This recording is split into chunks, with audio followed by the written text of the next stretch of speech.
As we know in boxing, everything changes to the fly. So many things of the aspect of the sport you can't really, put your finger on. Some things in boxing can be completely confusing. So rather than sit around and guess about the game, what we decided to bring on is a good friend of mine, Ernesto de Toro, who has many hats in the boxing game. He's been involved with the sport for, God, what, 2 decades now, Ernesto? He's been a manager, promoter, even sometimes a publicist to a matchmaker. He's worked with pretty much everybody in the fight game, from Golden Boy, Matchroom to PBC. I would like to introduce you a good friend of mine who I've known for a very long time and has helped me through the road of learning this game that we love called boxing. Ernesto del Toro, how you doing, brother? I'm good, man. Thanks for having me. How you guys There it is. There's the audience. There's the audience there giving you a clap for there, Ernie. I know you're a busy guy, man. So I want to thank you first off for coming through and speaking to us. You're up in Philly for the Enos Boots fight. You got a fighter in the horse race game here, which we'll talk about a little later and stuff. But let's get down to some topics in boxing that I'm interested in speaking on, and I know my co-host G Funky's interested about talking about uh, a big name in the game who's been suspended and is pretty nearly off suspension, coming close to being off suspension, is Ryan Garcia, who if I'm correct, you've had a personal relationship in the past with, right? doing? Well, I haven't had a personal relationship with him, D. I had a very good relation. Well, I think I still do. We talk off and on with his former manager, Roger. Roger, right, right. So let me ask you this: as a manager who's been pushing management, we are talking about this a little earlier off the air. You were saying like, look, we manage fighters, but sometimes we're kind of pushed to being promoters, wearing that promoter hat, and you've been in that position, God, numerous times. Right. Is there? Do you think that with Ryan Garcia's comeback fight, man, is there interest in seeing a rematch with Devin Haney because of all the controversialness behind that fight, or is this something that we need to move on and pass because the boat is finally sailed off? Man, that's a interesting question, D, because you know what? Ryan in itself, he's created a whole different world for him, if you will. As far as like, um, his popularity. Right.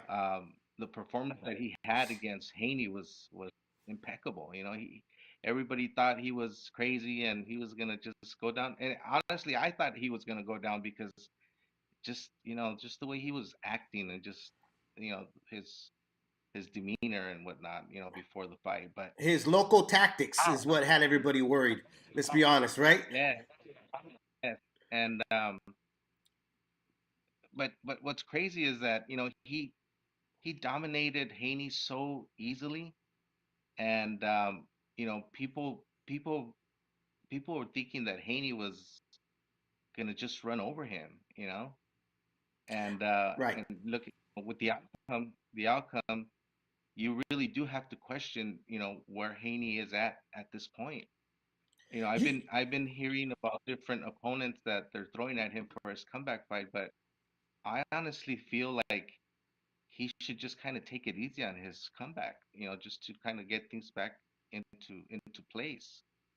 Do you And think it's more? You think it's more him hyping himself up to call out the names like Teofimo Lopez?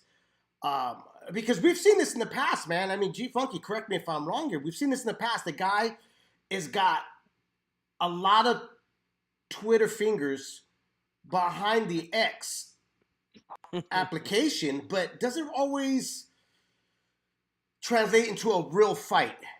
I mean, am I wrong here? Is this Yeah. something that he's just could probably like pushing a narrative to see if there's a reaction? Is there like a market there to tap into? Or this could this be the real deal where this kid wants to test himself to be great? you know I what's mean, I interesting? agree with you. No, go ahead. I'm sorry, go ahead. no, I was gonna say Yeah, I what's was gonna say, interesting for me is that um, you know, Haney's done good for himself. Obviously, he's where he's at because he's talented. Absolutely. But what I've and I hate to say this, but I don't mean to knock on anybody because that's just not my style. But I think Haney's been confused so long just with the presence of his father, and I don't mean it in a bad way. I'd agree with you. I think that Billy's a good guy. I know him. I've met him personally. I've worked with him, but I think it's time for Haney to just kind of move on from his dad, and I think they've decided to do that. I got a good friend of mine, Mickey Bay, who's going to be training him uh, Hmm. now. So I think Mickey Bay's got what it takes to change uh, Haney around. So it's going to be interesting to see that. That's interesting to even hear because I've interviewed Mickey Bay in the past when he got in trouble with PEDs.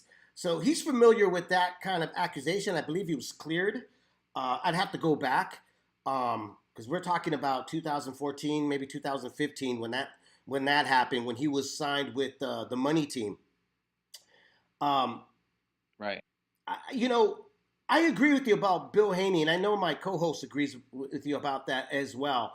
Is because we talked about this, me and you, G. We talked about how sometimes the decision of a father can cloud your judgment. We just saw that this past weekend with Floyd, with his dad, and him yelling at his son after getting rocked for a full minute, like you mentioned to me off the air, a full minute of yelling at his kid with no instructions, right? I mean, do you agree with Yeah. Ernie? The boat needs to sail with leaving Bill Haney behind.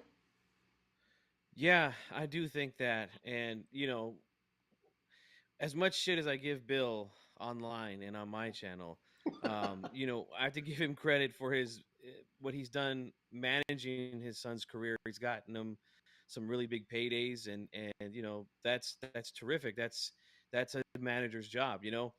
As far as the training and stuff goes, in my opinion, I haven't seen a whole lot of progression from when Haney kind of first busted out on the scene to where he's at now when he fought Ryan Garcia, and then we saw what happened there.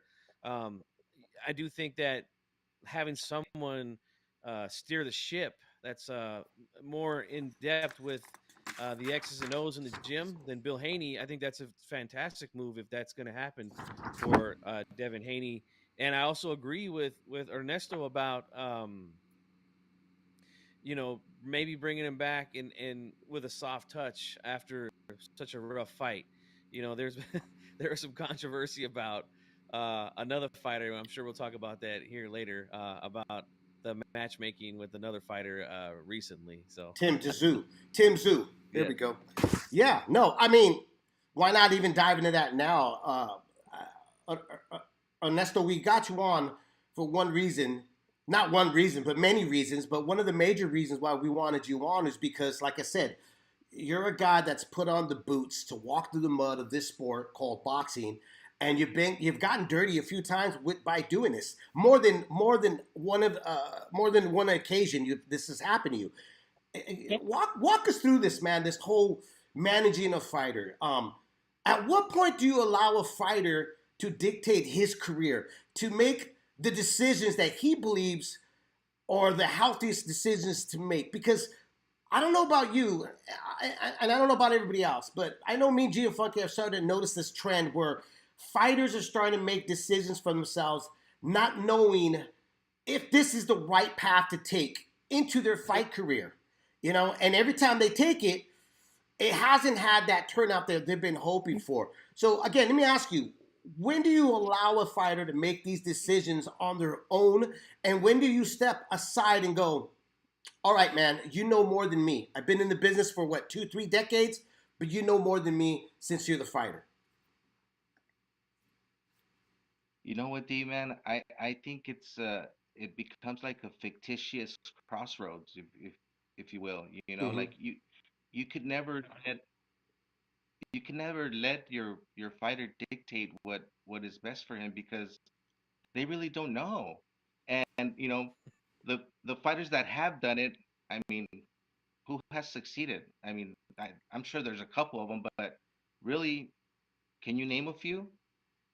It's really tough. I mean, we had a good friend of ours on just a little while ago named Lukey, and we brought up Canelo when he decided to pick Bevel.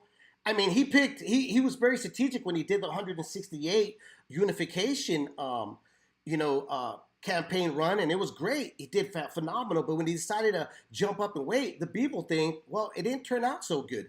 Uh, Crawford just recently didn't turn out so good.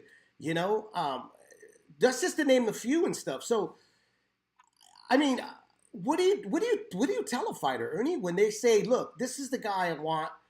This is the guy that I should get."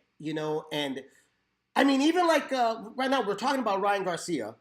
He wanted Tank Davis. He's telling, and his tactics were crazy. The way he got his fight with Oscar De La Hoya on Golden Boy, he blurted out his business over Twitter. He allowed everybody in social media to know their business, that he was unhappy with his promoter because his promoter wasn't moving at the pace that he was looking for. So, like, what do you say to a guy like that? Do you just let him run his course and hope he doesn't run into a wall? Or do you put your hands up in the air and as a manager and go, you know what? Maybe I'm not your guy. You know what, D? I'm gonna give you two examples of what's going on here. So, if you look at Ryan Garcia and Oscar De La Hoya, they've they've always bumped heads, and that's not a secret. But in in in Oscar's point of view, when he looks at the decisions that Ryan wants to make, I mean, it's kind of like a no-brainer for him to just let him do what he wants to do because he's going to generate money regardless, and you know that for a fact. That's You true. know, Is he? Let me ask you this: yeah. is he a hostage to Ryan Garcia's stardom right now? Is Oscar a hostage to Ryan Garcia's stardom? I believe he is. I believe he is because, you know, whatever Ryan does, it's gonna go viral. He's gonna get the attention, and you know, at the end of the day, even if Ryan is suspended and he decides to go, you know, sell apples in the fucking corner of the street, he's gonna get, the attention. He's gonna sell the apples. You know what I mean? Right. So uh, I would like to say that he is hostage to what he does, but it's also profitable, and I wouldn't mind being in that situation, but let me give you another situation. Go ahead. Sriracha, the kid that we're fighting here on Saturday, he's a really good kid. Um, he follows the order, but he doesn't he doesn't like to train the way my partner Ray and us tried to tell him what's best for him. He always wants to train the way he wants to train, and we always have a difficult time with the weight. There's always a weight issue.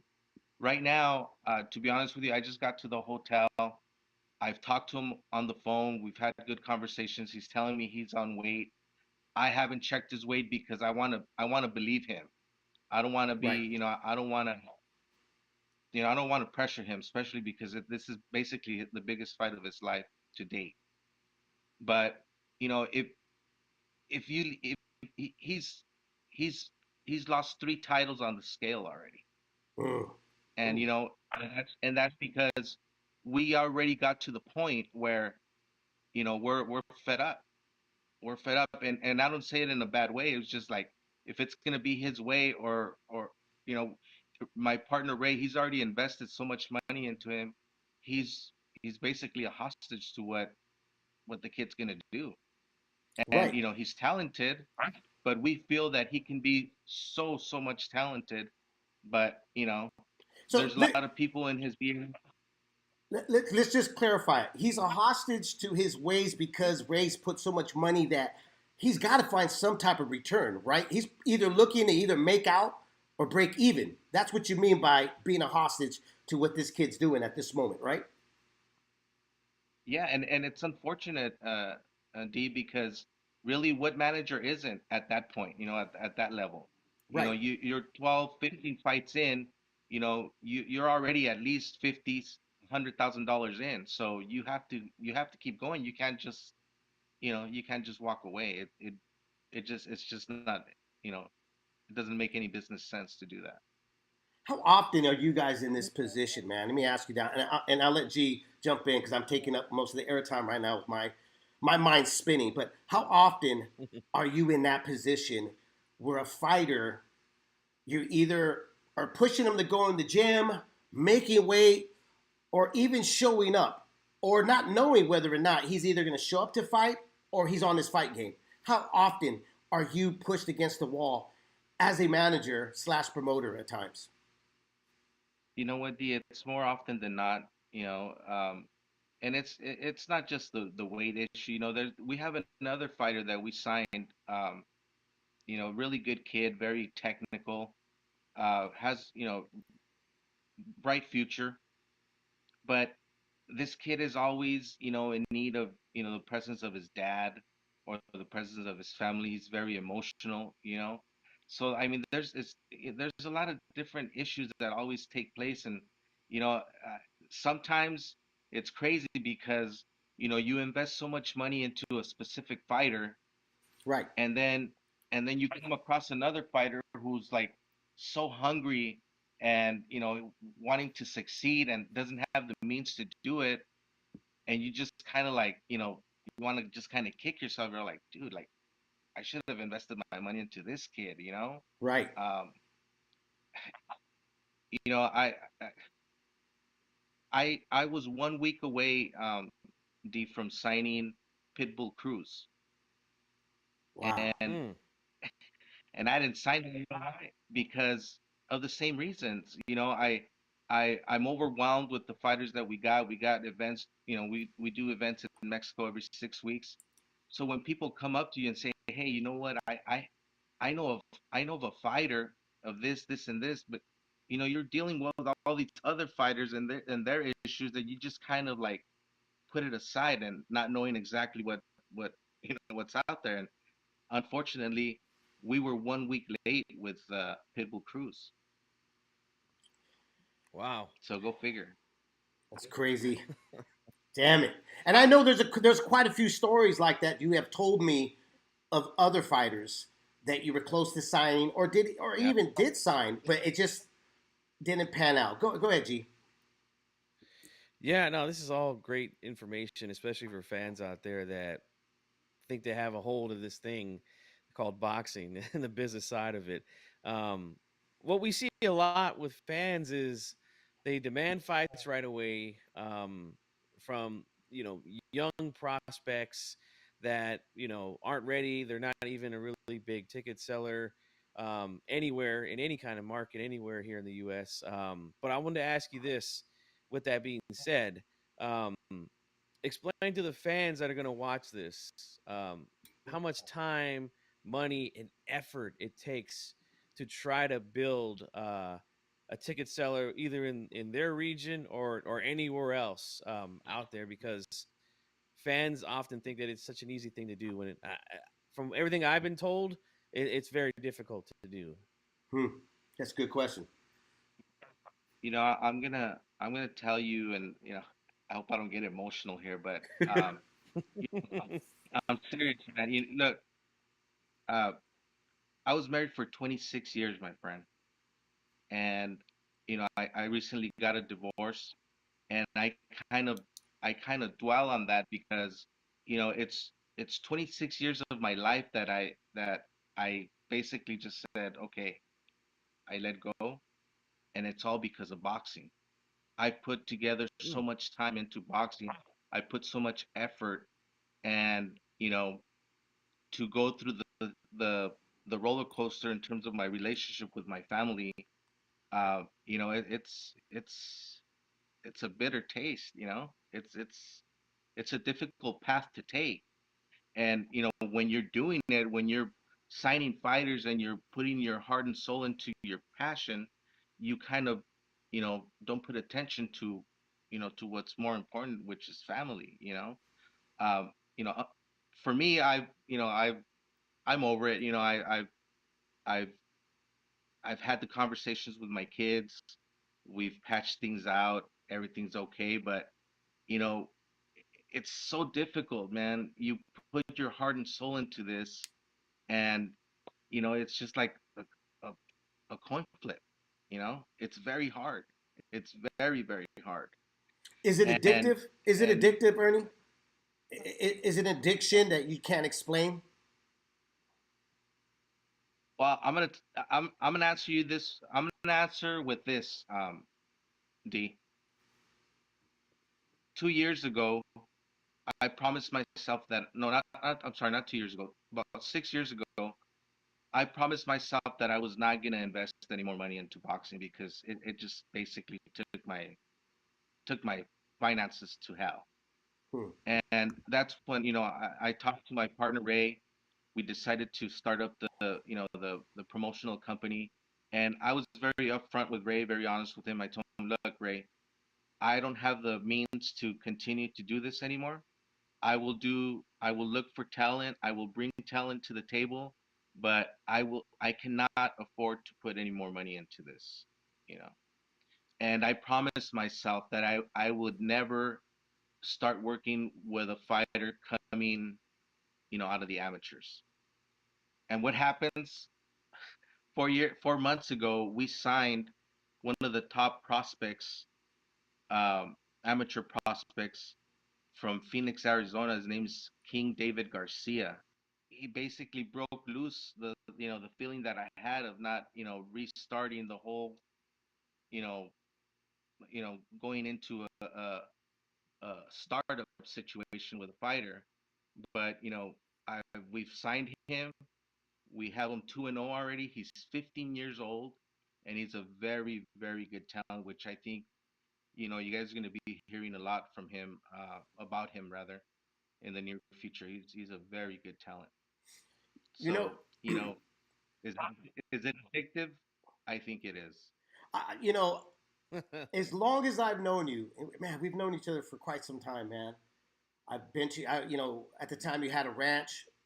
I met your wife and your kids, uh, and every time we come across each other, you'll either hit me up or I'll hit you up, and it's always out of the blue. Like it's something's coming up, and we always kept in touch with each other, and it's always linked back to boxing. But as long as I've known you, I've always said like, "Hey, how are things going in the boxing world?" And you've always said, "I think I'm done, D. I've had it. I'm fed up with the sport." Then like 2, 3 months pass, I'll hit you up again, or you hit me up, and then you go, "I got this other guy. You got to check him out. This is it. And is and the reason why I say it's an addiction because I think anybody that's in love with this sport knows that the reward of the sport is very, very slim.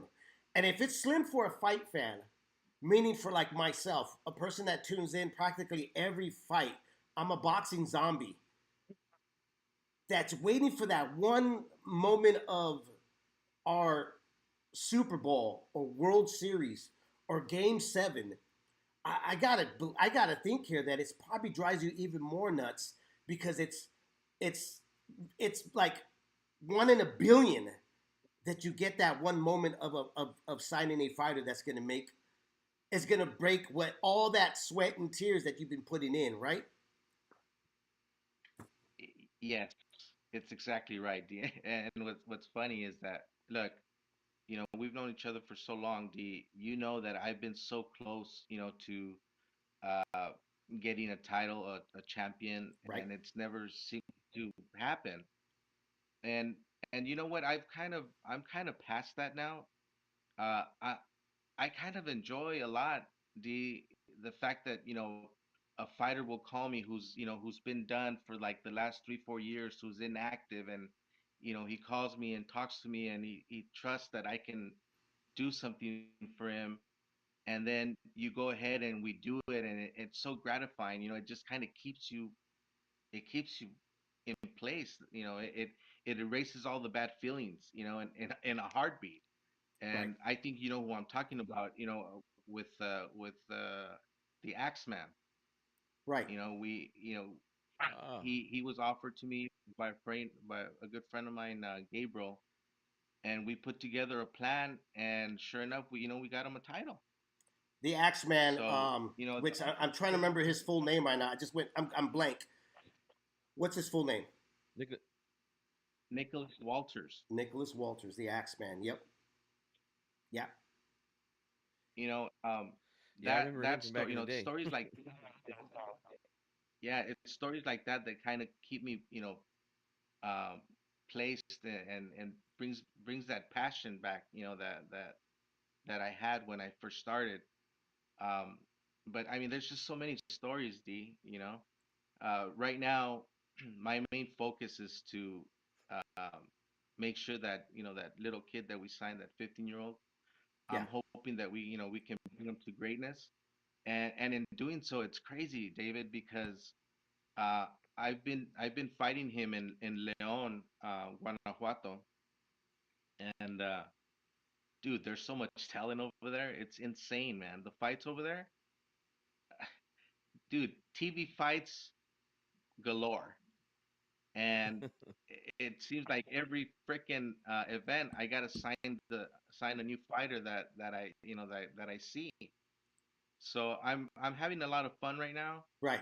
Um, but sometimes when I get back home and I'm alone and I kind of put things in perspective, you know, I I just I just kind of I ask myself the same questions. Do you know? Am I addicted to this crap or what the hell? And it's it's a it's a it's a dream. It's a dream. I can't remember who told me this. I know it was another manager one time. I went down a spot. The name will come to me in a minute here because it was in Sacramento. I believe it was Ray Woods, the father of Diego Corrales. I know some folks would say stepfather, but he was more of a father to the kid. I believe he told me boxing is a dream and a nightmare all in one. it's definitely you know when you're beginning in the game, D, Mm-hmm. you tell everybody that it's valid, that it's awesome. And for me, it was my passion. But then once my passion turned into a job, it wasn't really that cool anymore. Right, right, But but but we're here now, and I gotta right. basically stick to what I've committed to. And again, I'm committed to three other fighters that we signed as well. So I'm hoping one of these guys has to take me to the top. D. It's been too many years. 20 years is too long to not be to not Yeah. be involved with a champion. And you've always been at that grasp, man. That grasp. I wonder though, Ernie. Like, will there ever be a point where you say, you know what? So many sacrifices and so little rewards. What was it all for? And it's time for me to close the book. It was a great chapter in my life, but I got to open up a new one. Or is this one of those things where one more shot and then I'll quit? No, what's crazy, D, is that I kind of look back, and say, okay, well, I threw down the gutter, 26 years of matrimony, and I can't just walk away and just say, I actually let that go for boxing. But Yeah, now I kind of recreated myself, and my girlfriend, well, my wife, she lives with me, but she comes with me to the fights. We'll look at the fights, and I kind of try and get her a little bit involved so that we spend time together. right. I try to travel with her as much as I can. Um, so it's kind of fun. It's kind of fun, D. Uh, my kids are okay. Like I said, we talk things out. We put everything on the table, and we're happy. So I'm happy at this point. Um, so to answer your question, I don't think that day's gonna come anymore because I think I've already let all of the bad stuff aside, Hmm. and I've convinced myself that you know we live today, tomorrow, we don't know if we're gonna be here. So Right. I just kind of True. live day by day, and I try to enjoy what I do, um, and then just have fun and just roll with that. D.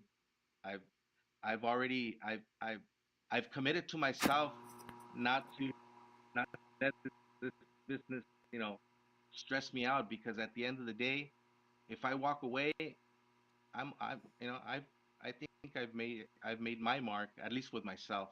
Right. Definitely. G Funk. Yeah, no, that's wow, that's a commitment for sure, man. And we look forward to seeing your guy this Saturday over there on the big matchroom card. Um, but I want to ask you something about matchmaking. There's been some controversy over the last couple weeks with Tim Zoo in his fight with Murtazaliev, I believe is how you say it. Um, but I wanted to Yes. get your opinion on this. Sergio Mora took to social media and said that it was bad matchmaking, is what got Tim Zoo that night. Um, I agree with him. I know that there's a lot of people that don't, because they claim they want to see the best fighting the best, and matchmaking is what is destroying boxing right now. But in your opinion, in your decades in this business, um, what do you think of Sergio Mora's take? Do you agree with him or do you disagree, and why? Um, I don't know if I'm gonna agree with him, and only because uh, I don't know if you guys know, but Tim Zhu, all of his sparring was um, was with one of our kids, Emiliano Moreno. I don't know if you've heard of him, D, I've heard of but him. Yeah. you know he he was he did all of the preparation for this last fight, and um, in some of the conversations that I was having with Emiliano's father, is that Emiliano was getting a better part of him during sparring, Mm. and which was unusual, because I had seen him spar before the Fundora fight, and that in itself was, to me, a bad decision in taking that fight, you know, and I think that fight took a lot from him, and I think he just basically, you know, I think he took his opponent lightly this time around, and it's not so much the matchmaking. I think just um, I, I I You don't think think his team took you the time. go ahead. No, finish with your thought right there. Go ahead. You don't think his think team what? I don't think his team I don't think his team took the time to to look closer at the opponent, and I don't think they took the time needed to to have accepted the Fundora fight. That kid's tall, you know, awkward. I don't know. I personally would not have taken those well, the Fundora fight first and foremost, and then the result from that, I think I just would have waited and kind of maybe gotten like a little tune-up fight, before taking this fight. But um, I don't know, D. I mean, Tim Tszyu's the highest paid athlete down in Australia. He's got a lot of pressure Hmm. too, from his fans, and the type of opposition he's facing. That's just my opinion, but um, I don't think it's so much the matchmaking, man. I just think it was just I personally think that he beats this guy in a rematch, but taking a better approach. I think he didn't take the right approach to the fight. But again, that's just my opinion. You want to weigh on that, G Funk? And I'll come right behind you. Yeah, I agree. Should have been a tune-up after the Fundora fight. That was a tough fight on both guys. More Zoo, obviously, with the big cut that he suffered earlier in that fight. Also feel like the corner probably should have pulled the plug on that fight uh, before it became an actual contest according to the rules. Hmm. I feel like that should have Yeah. been done as well. But what are you gonna do? That's boxing. Yeah, I just you guys were talking You know, about Ryan a little bit earlier I today. I didn't don't know if really. you guys. Oh, I'm Go sorry, I didn't ahead. hear you. What'd you say? No, I said, when I didn't really watch the fight with Fundora, but I was told what took place, and I think you were right. I think they had a shot to just stop the fight, and they would have called it a no contest, which I think they should have done. Why they didn't do it, I have no idea. But just things just kind of went downhill for Zoo, after that, I and think panic I mode set in for Tim Zhu and his team. And I agree with you about the whole team situation overlooking uh, Tim's opposition here. Because my question was, he got a bad cut. I truly believe they went in with this game plan as if the Fondora fight was a fluke, and they wanted to prove that it was a fluke. So, in order to get that Ortiz fight, the Virgil Ortiz fight, they had to blow through this guy, and they wanted to blow it in great fashion. Now, listen, I love Tim Zhu. I think the kid's got a very high IQ in boxing. I think he has the complete package in terms of a kid that has a father who's a living legend. We've seen this. Kids that normally come from a household of a father trying to live up to their father's shadow, they don't live up to it. This kid, I thought, has the potential to live up to his dad's stature of fame, right? But I think, yes, yeah, I but think you know though, what, D? huh? But you know what? Let me tell you something, D. Again, everybody's entitled to their opinion. And my opinion is that at this moment, at this time in his career, I mean, how careful can you be with his matchmaking? You really can't. He's already an elite fighter. Hmm? I mean, what are you gonna how do I explain it? It's like there is no more easy fights for this guy. No, I You agree know, with you on I that mean, one, I Ernie. But how about this as a manager? You're managing the kid. He comes off of a beating and in panic mode with Fundor with a big cut, right? Do you put him in immediately with a puncher, or do you put him in with no, a guy no. that's not as maybe volume punching he has, but not knockout power? I mean, like you just mentioned, this is something they didn't see, or they oversighted it and they didn't pay attention to it.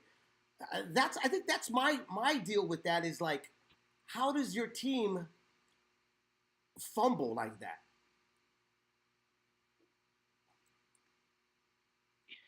You know what, Dave?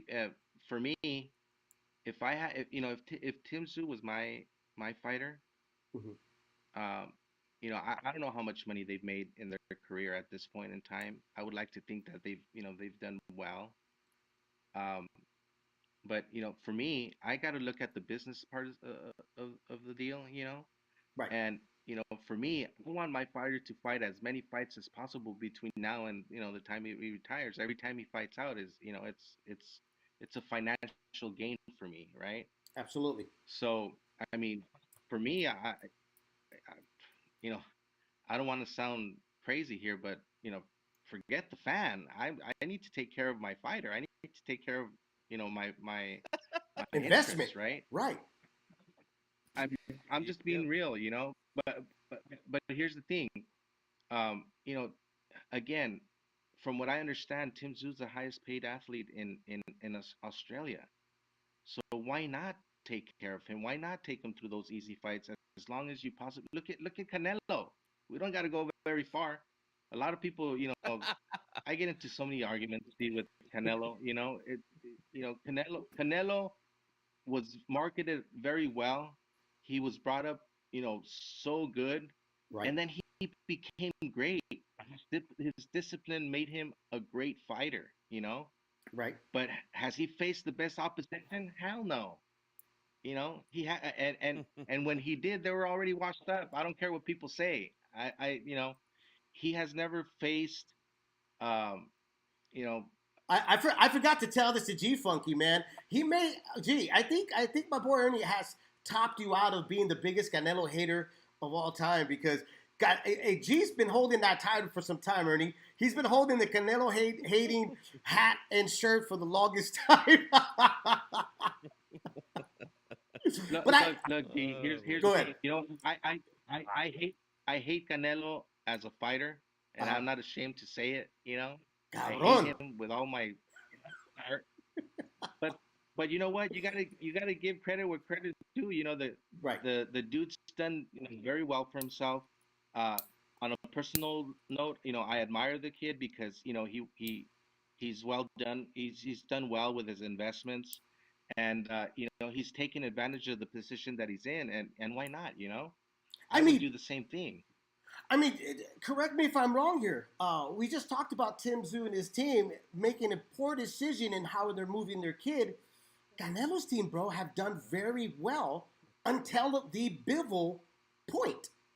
And some would say Laura, some would say the Gennady Golovkin first fight. But I mean, if you look at strategically, he's made some pretty big financial and good moves. Unifying 168, like you said, you got to give the guy dues where dues are have to be given, and that's one of the big ones in the bag. But let me ask you this, Ernie: how does his legacy? Mhm. How does it end if he doesn't fight at Benavides? Does he need Benavides at this point to end his legacy, or does he still walk away riding into the sunset as one of the great Mexican fighters? I'm so happy you asked that question, D. Here it is, man. Give it to me.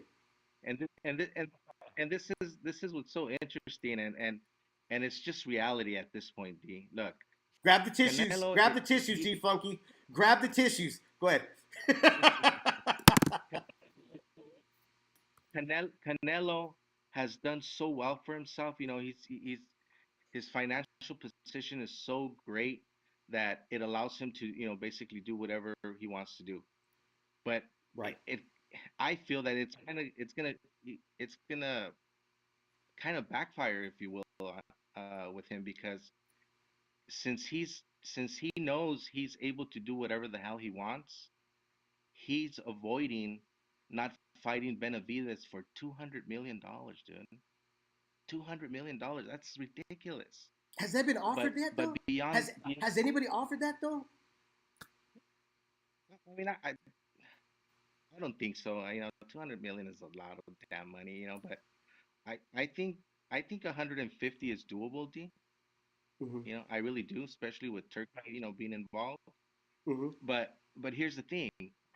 Um, I think Canelo is at a point where, you know, 150 million may not be a lot for him, and he's okay with not getting that money and not getting his ass kicked, right? And it's crazy because my thought is, if he just fights Benavides, whether he wins or loses, he seals his stamp on a legacy. And if he does not fight him, I feel that he's going to be remembered for not fighting that guy. And, you know, he's not going to be looked at the same. That's just an opinion, The standard for us Mexicanos is very high when it comes to our fighters. I agree with you, but then I don't agree with you.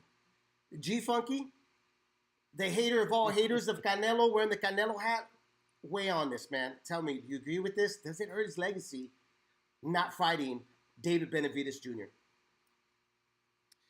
It very well could, man. It's hard to, kind of predict and project the future, of what these guys can do. Benavides certainly has the looks of someone who's going to have a pretty solid run before his career is over. So potentially, if Canelo fights him and possibly beats him, which a lot of people think is possible, um, yeah, that could be down the line. It could be a fight like, man, he fought him at the end of his career, and he actually beat him. And then look what Benavidez became. Um, yeah, that could be a big part to Canelo's future legacy. But like you said, Dave, the rich history of Mexican boxing and the guys who we all have at the top. You know, there's that certain group of guys that are at the top of that list. One of them, what was my favorite fighter when I was growing up was Chavez Senior. And you know, at this point in his career, he was fighting the young guys. He fought a young